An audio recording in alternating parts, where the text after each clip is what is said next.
Esto es para ti, Florindo. Ahí lo tienes vestido al bobita de Florindo. Increíble, ¿no?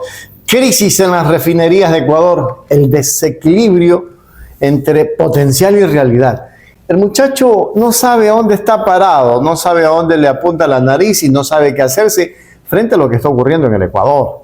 Y hoy el economista Fernando Villamar encendió debate público al cuestionar las comparativas recurrentes entre la economía de Ecuador, escuchen bien esto, y la de Noruega, especialmente en lo que respecta a la gestión de recursos hidrocarburíferos.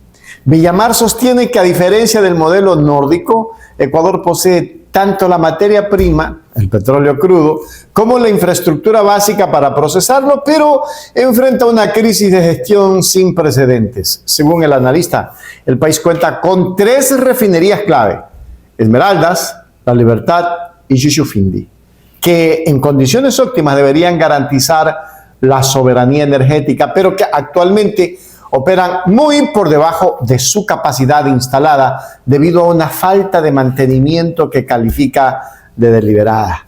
Toma, Florindo, estás escuchando, Florindongo. Florindongo, cara de mondongo. Escucha bien, vamos a mirar. ¿Cómo están, mis queridos guayaquileños? Mis queridos ecuatorianos, es un gusto saludarlos. Vamos un poco a explicarles a estos idiotas de los florindos que no entienden. O sea, lamentablemente hablar de manera técnica es complicado porque ni siquiera entienden palabras coloquiales. Peor van a entender en términos económicos, ¿no? Pero estos florindos idiotas comparan al Ecuador con Noruega y dicen y ponen en post que el precio de combustible de Noruega es superior al precio de combustible ecuatoriano. Vamos un poco a analizar el contexto. Ecuador es un país que tiene petróleo y es un país que tiene refinerías de petróleo. ¿Qué quiere decir?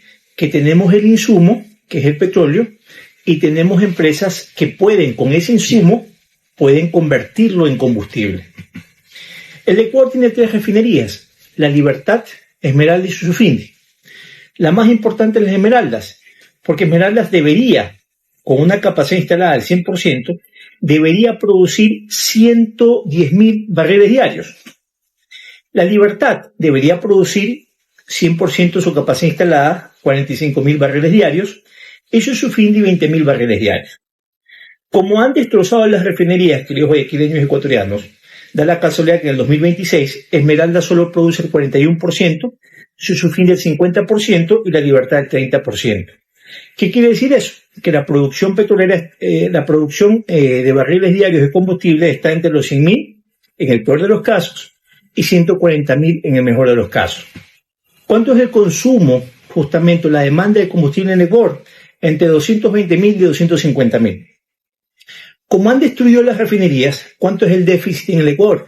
130.000 barriles diarios de combustible.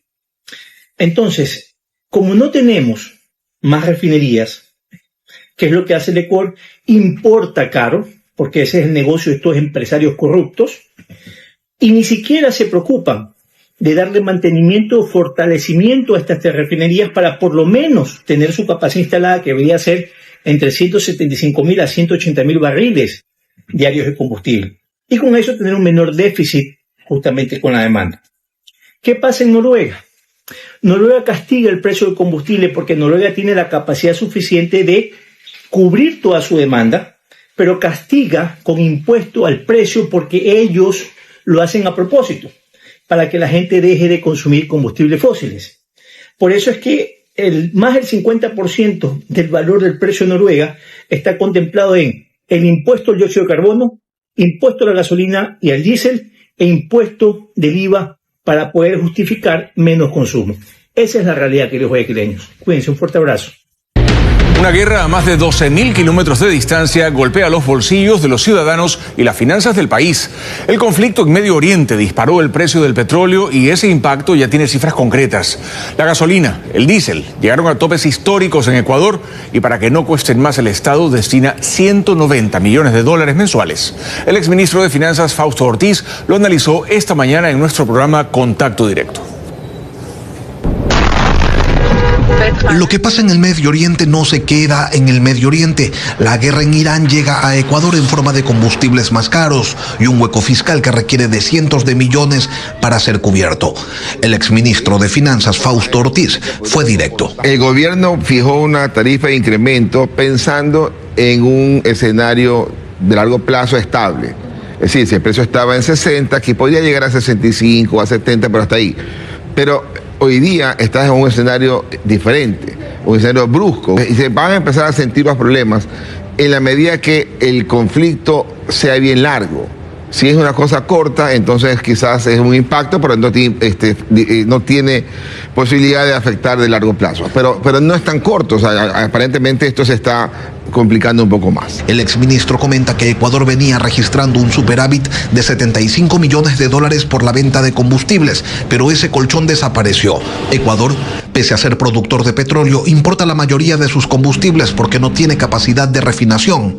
Entonces, la crisis lo golpea más. Estamos hablando casi de 190 millones de dólares de pérdida en esa operación de importar y vender localmente. 190 millones mensuales. Entonces eso es harta plata que le impide a Petroecuador pasarle plata al fisco, porque tiene que asumir el Petroecuador esa pérdida y le queda menos plata al fisco. En el horizonte, una situación incómoda, porque se habla de producir más petróleo, mientras uno de los bloques más importantes, el ITT, está en proceso de cierre. Ahora, el tema es que el presidente de la República fue uno de los que dijo, estoy de acuerdo con la consulta, estoy de acuerdo con que se quede el crudo en tierra, pero también dijo, no voy a subir los combustibles. Entonces, quizás por ahí pudiera haber espacio para evaluar algunas alternativas de mejora en producción petrolera.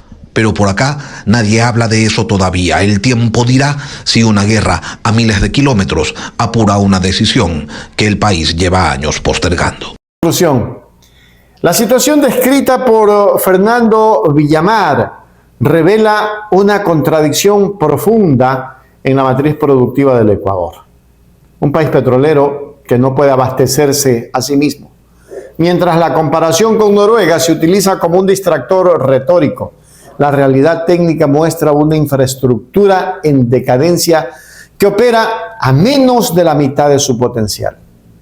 Sin una inversión real en el mantenimiento y fortalecimiento de las refinerías existentes, Ecuador seguirá condenado a exportar crudo e importar derivados caros. Un modelo que, lejos de ser una fatalidad geográfica, parece ser el resultado de decisiones políticas y económicas que favorecen la importación sobre la producción nacional. Bien, economista Villamar, así se les dice. Los florindos están mirando lo que les dice su amo. Saben que van a llevar una cantidad van a tomarse el poder ecuatorianos. Ustedes verán si los dejan.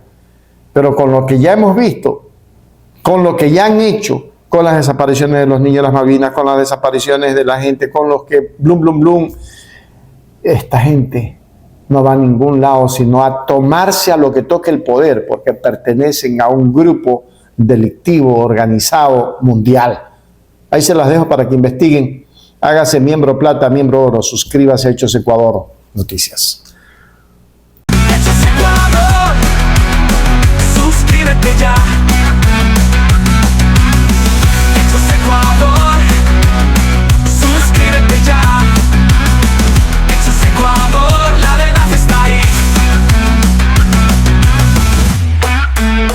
No te pierdas nada, cada día algo nuevo. Conéctate al canal y mantente informado. Siempre estamos aquí para darte lo mejor. Hechos Ecuador, claro, la verdad sin temor. Hechos Ecuador.